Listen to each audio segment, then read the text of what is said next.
Константин Иванович Курдогла, уроженец села Баурчи, по образованию преподаватель истории. Именно выбранный профиль позволил за короткий промежуток времени написать 5 ценных книг исторического характера в документальном жанре. Книга называется «Гагаузы на Святом Афоне».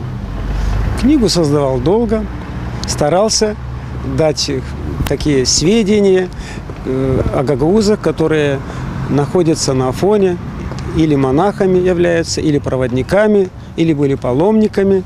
Это мои воспоминания. И вот тоже я был паломником на Афоне.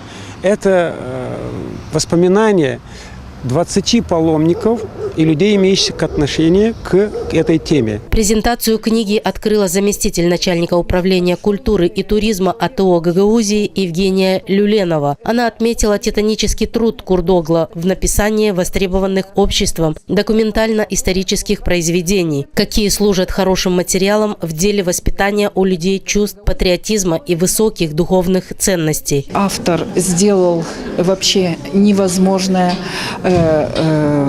Это настоящий патриот и энтузиаст, потому что он за 6 лет, начиная с 2008 года, издал 4 книги.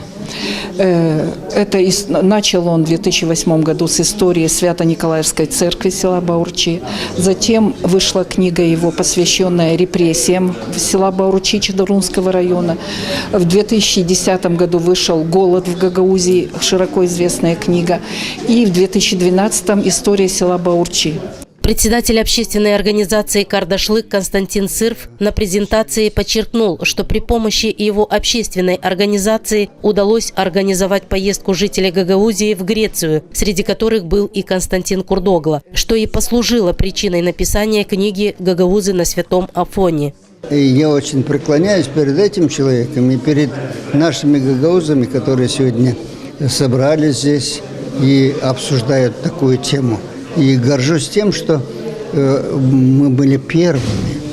И тогда никто нам не мешал.